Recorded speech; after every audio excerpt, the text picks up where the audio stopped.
बिस्मिल्लाहिर्रहमानिर्रहीम, अस्सलाम वालेकुम। This is me Aamir Nazir. Welcome to my YouTube channel. BCom part 2 के एग्ज़ाम्स स्टार्ट होने वाले हैं और ये वीडियो मैंने बीकॉम पार्ट 2 का जो सब्जेक्ट है बिज़नेस कम्युनिकेशन, उसका गेस्ट पेपर ना सिर्फ मैं आपको एक्सप्लेन करने लगा हूँ बल्कि उस गेस्ट पेपर को डाउनलोड करने का मैंने आपको लिंक भी डिस्क्रिप्शन में दे दिया है। और मैं इस वीडियो में आपको ये भी बताऊँगा कि how to solve business communication guess paper and how to learn business communication guess paper, यानी याद कैसे करना है और पेपर कैसे करना है। दो अलग अलग चीज़ है ना, याद करने की क्या टेक्निक है और पेपर करने की क्या टेक्निक है। अगर आप इस गेस्ट पेपर को डाउनलोड करना चाहते हैं तो आप डिस्क्रिप्शन में जाएं, वहाँ पर इसका लिंक मौजूद है, वहाँ से इसको डाउनलोड कर लें। और अगर अभी तक आपने हमारे इस चैनल को सब्सक्राइब नहीं किया, सब्सक्राइब करें और बेल आइकन को भी प्रेस कर दें ताकि आपको हमारी मज़ीद आने वाली वीडियोस का नोटिफिकेशन मिल सके। इस वीडियो से पहले मैंने इकोनॉमिक डेवलपमेंट ऑफ पाकिस्तान का भी गेस्ट पेपर डाला था। अगर आप वो वीडियो देखना चाहते हैं और इस तरह बीकॉम पार्ट 1 के भी गेस्ट पेपर्स, इकोनॉमिक्स का गेस्ट पेपर मैंने डाला है, तो उसके भी लिंक डिस्क्रिप्शन में मौजूद है, वहाँ से इसको देख सकते हैं। तो चलते हैं अपने गेस्ट पेपर की तरफ। पेपर को सॉल्व करने का तरीका बहुत ही सिंपल है। बिजनेस कम्युनिकेशन का पेपर इतना लेंथी नहीं होता है, ठीक है ना। आपको 5 सवाल करने होते हैं आउट ऑफ 8 और 9 क्वेश्चंस। टोटल आपको 5 क्वेश्चंस करने होते हैं और एक क्वेश्चन के अंदर, चूँकि बिजनेस कम्युनिकेशन में इतनी ज़्यादा हेडिंग्स नहीं होती डिफाइन करने के लिए, जैसे मैनेजमेंट में होती है, जैसे इकोनॉमिक डेवलपमेंट ऑफ पाकिस्तान में होती है। इसमें हेडिंग्स करके बहुत सारे सवाल ऐसे जिसमें हेडिंग्स नहीं होती हैं। तो सॉल्व कैसे करना है इसको? सॉल्व करने का तरीका ये है कि आप तो पहले अपनी टाइम मैनेजमेंट स्किल्स को थोड़ा सा आप चेक करें कि आपका ये जो पेपर है 3 घंटे का है, तो आपने 2.5 घंटे में तो करना है। तो एक क्वेश्चन आपने जो है ना वो आधे घंटे में, इसका मतलब है करना है, ठीक है ना। हम हमेशा ये कहते हैं पेपर 2.5 घंटे में करना है। 3 घंटे में जो आधा घंटा है वो आपका, समझो कि वो पेपर आपको मिलता है, फिर आप उसको जाहिर सी बात है फिलअप करते हैं, ये सब उसमें निकल जाता है आपका। और अगर कोई टाइम एक्स्ट्रा आपको बच भी जाए तो आपको बाद में काम आ सकता है। अब अगर आपको 30 मिनट में एक सवाल करना है तो एक पार्ट आपको करना होगा 15 मिनट में। तो आप जब भी कोई क्वेश्चन करेंगे तो आपका माइंड में ये होना चाहिए कि विद इन 15 मिनट्स का आंसर मैं लिख लूँ। अब मैं कितना आंसर लिखूँ? सपोज अगर कोई आपको बुलेट्स में कोई आंसर लिखने, पॉइंट्स में लिखने ना 1 2 3 करके, तो अगर 10 मार्क्स आएगा तो आपको 10 पॉइंट्स तो लिखने होंगे। और अगर वो हेडिंग्स में है तो आपको फिर 5 हेडिंग्स डिफाइन करनी होंगी, यानी एक हेडिंग 2 नंबर की होती है, तो 5 हेडिंग्स 10 नंबर की होंगी। और एक हेडिंग के अंदर 5 से 6 लाइनों के अंदर मैक्सिमम उसको डिफाइन करना होता है। अगर आपका आंसर बुलेट्स में है तो जाहिर सी बात है फिर आपको 10 बुलेट्स लिखनी होंगी, 10 पॉइंट्स लिखने होंगे, हर पॉइंट 2 3 4 लाइनों का होगा मैक्सिमम, 10 अगर मार्क्स का क्वेश्चन है। तो आपने ये अपना टाइम मैनेजमेंट स्किल्स को इम्प्रूव करना होगा। अगर आप मज़ीद डिटेल में ये जानना चाहते हैं पेपर को हम कैसे सॉल्व करते हैं, थ्योरेटिकल पेपर्स के ऊपर अलग से मैंने एक वीडियो बनाई है जिसमें मैंने ये बताया कि हम थ्योरेटिकल पेपर्स जितने भी हैं हमारे, बिजनेस कम्युनिकेशन है, ITB, economics, economic development, management, business law वगैरह, सॉल्व कैसे करें हम, ठीक है ना। तो वो उसके लिए भी आप अगर इस वीडियो का लिंक डिस्क्रिप्शन में मौजूद है, आप वहाँ से जाके वो वीडियो देख सकते हैं और मज़ीद इसको समझ सकते हैं। हम अपने गेस्ट पेपर की तरफ चलते हैं। गेस्ट पेपर बहुत ही सिंपल सा है। मैंने 10 सवाल इसमें रखे हैं, ठीक है ना, और शॉर्ट नोट्स को मिलाकर 11 सवाल रखे हैं, ठीक है ना। तो ये आपने याद करने। पेपर में तो 10 सवाल आते हैं तो मैं 10 नहीं रख सकता ना, तो मुझे थोड़े ज़्यादा रखने पड़े। कम्युनिकेशन की इंपॉर्टेंस सबसे पहले याद करनी है। ये मुख्तलिफ तरह से पेपर में आता है। सबसे पहला सवाल यही है कि what is the importance of communication for organisation. ये यूँ भी आ सकता है कि why communication is called life blood for the organisation, या why it is vital for the organisation. तो इसका मतलब एक ये, you have to explain the importance. अब इसमें आपने बताना है inside the organisation, within departments क्या इंपॉर्टेंस होती है, और इंट्रा डिपार्टमेंटल किस तरह होता है, इनवर्ड और अपवर्ड, डाउनवर्ड और अपवर्ड कम्युनिकेशन होती है, ठीक है ना। तो विद इन ऑर्गेनाइजेशन आपने सारा बताना है कि क्यों इंपॉर्टेंट है। और अगर आउटसाइड ऑर्गेनाइजेशन में क्या होता है, ऑर्गेनाइजेशन टू ऑर्गेनाइजेशन कम्युनिकेशन होती है, सप्लायर के साथ होती है, कस्टमर के साथ होती है, गवर्नमेंट ऑफिशियल्स के साथ होती है। ये तमाम इंपॉर्टेंस आपने बतानी है। 20 मार्क्स का पेपर में क्वेश्चन आता है, मैं आपको बता दूं 20 मार्क्स का आ सकता है, तो आपको उस हिसाब से डिफाइन करना होगा। अगर 10 मार्क्स का आएगा तो फिर आपको थोड़ा सा कम डिफाइन करना होगा।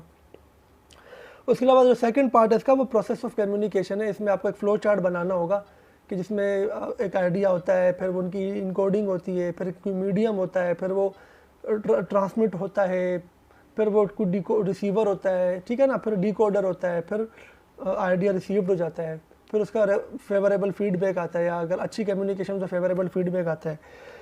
सेकंड क्वेश्चन है 9 C's ऑफ कम्युनिकेशन। ये भी मुख्तलिफ तरह से आता है और ये भी 20 नंबर का सवाल आ सकता है। आपने 20 नंबर का ही याद करना है।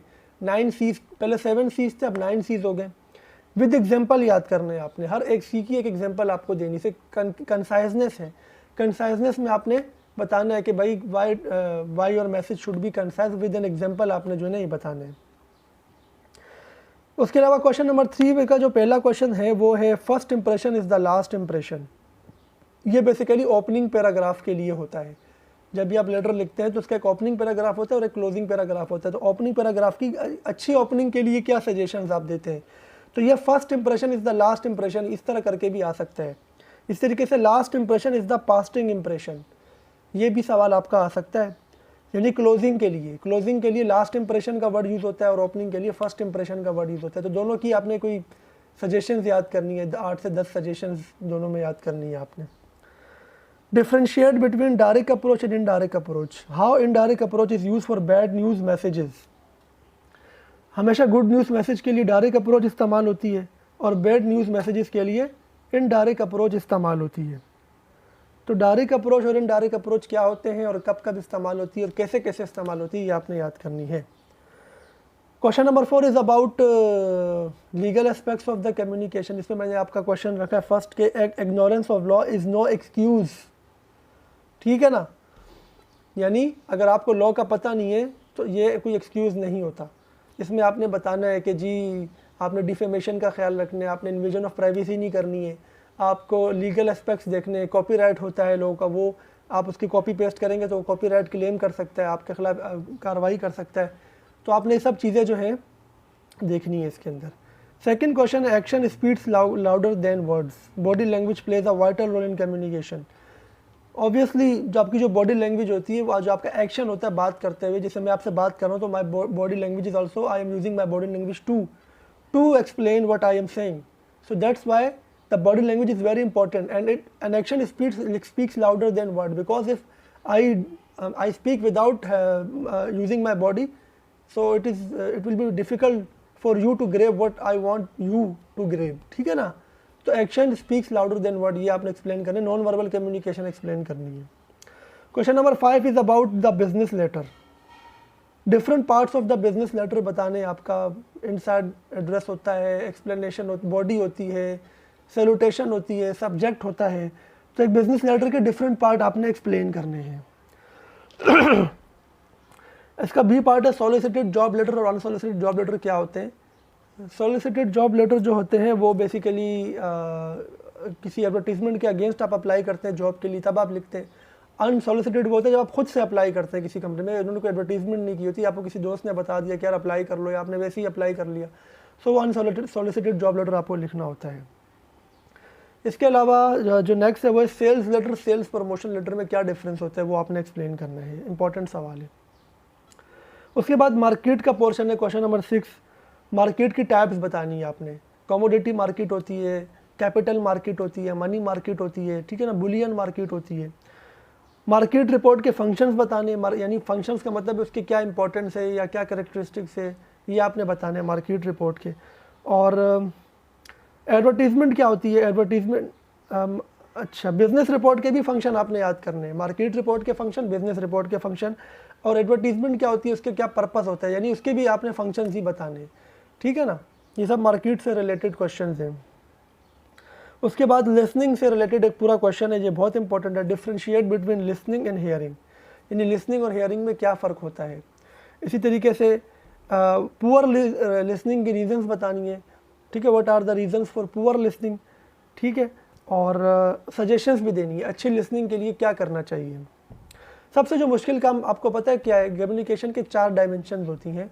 लिसनिंग होती है, स्पीकिंग होती है, रीडिंग होती है और राइटिंग होती है। द मोस्ट डिफ़िकल्ट जो फैक्टर होता है ना, जो सबसे डिफ़िकल्ट डायमेंशन होती है ना, वो होती है लिसनिंग।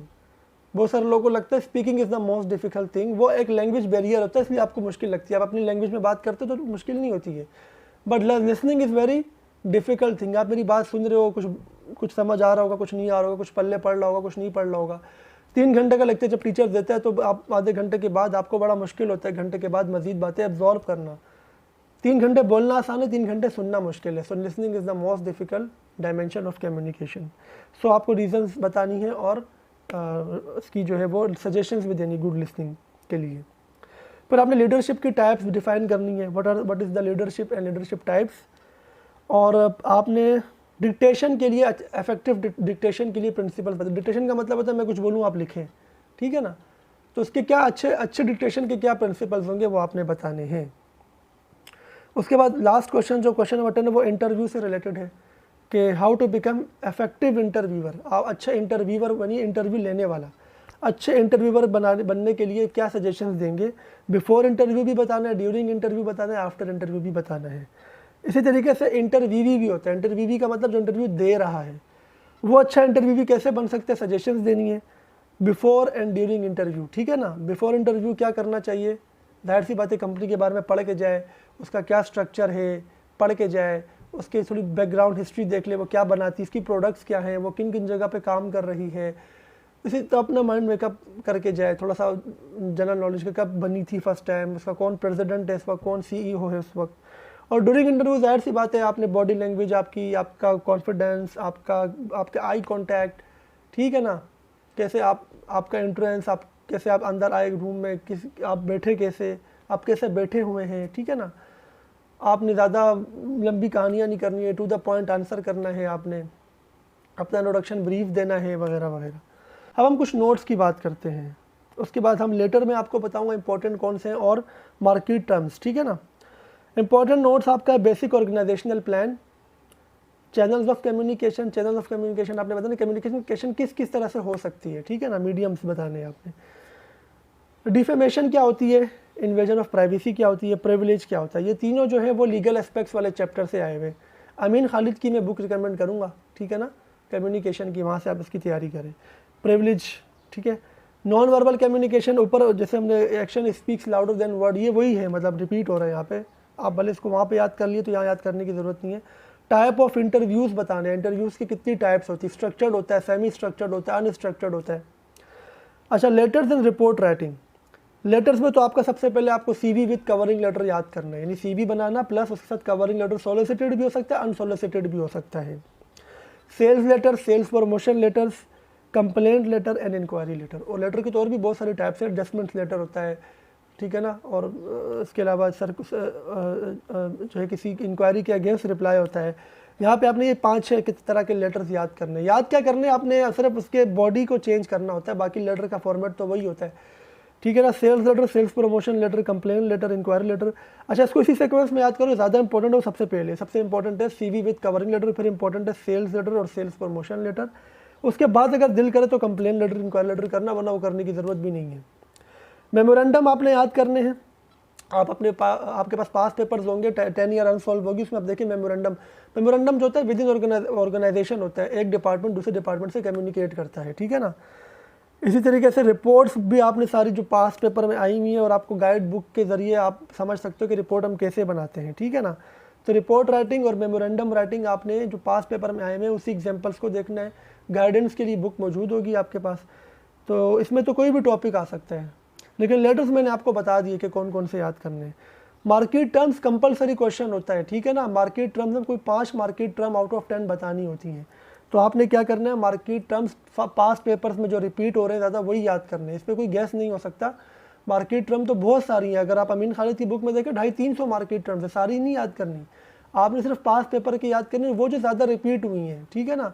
जैसे बियर क्या होता है, बुल क्या होता है, और कोलेट्रल क्या होता है, स्क्रैप क्या होता है, बूम, ठीक है ना, और स्पेड और बुलिश हेला, बियरिश हेला, ठीक है ना। कुछ आपको मैंने बता दिया, बैड बुक, जॉबर और ब्लू चिप्स, ठीक है ना। ये सारी चीज़ें जो है ना, ये मैंने जो आपको वर्बली बताई, इस तरह की और भी बहुत सारी होंगी। तो ये हमारा आज का पेपर था, गेस्ट पेपर, जो मैंने डिस्कस किया आप लोगों के साथ। उम्मीद है कि आपको समझ में आया होगा पेपर करना कैसे है। इस पे गेस्ट पेपर को डाउनलोड करने के लिए लिंक मौजूद है। ADP का पेपर हो या इकोनॉमिक्स पार्ट 1 का पेपर हो, उसका भी मैंने वीडियो डाली हुई है, आप वहाँ से वो वीडियो देख सकते हैं डिस्क्रिप्शन से, लिंक पे क्लिक करके, और गेस्ट पेपर भी उनका वहाँ से डाउनलोड कर सकते हैं उन वीडियोस के डिस्क्रिप्शन से। तो इंशाल्लाह बाकी भी गेस्ट पेपर्स आएंगे, मैनेजमेंट का गेस्ट पेपर आएगा, आपका, ठीक है ना। तो ITB का गेस्ट पेपर आएगा पार्ट 1 का। तो अगर आपको कोई भी क्वेरी हो आप कमेंट सेक्शन में पूछ सकते हैं। और अगर आप हमारी प्लेलिस्ट देखना चाहते हैं, अकाउंटिंग लेक्चर्स की कंप्लीट प्लेलिस्ट मौजूद है डिस्क्रिप्शन में, वो देख सकते हैं। कम्युनिकेशन के लेक्चर्स की प्लेलिस्ट मौजूद है, वो आप देख सकते हैं। और जनरल नॉलेज की प्लेलिस्ट भी मौजूद है, व्लॉग्स की प्लेलिस्ट भी मौजूद है। और बीकॉम के थ्योरेटिकल पेपर्स को करने का तरीका क्या है, मैंने अभी जैसे बताया था शुरू में वीडियो के, उस पर अलग से एक वीडियो मौजूद है मेरी, उसका लिंक भी मौजूद है।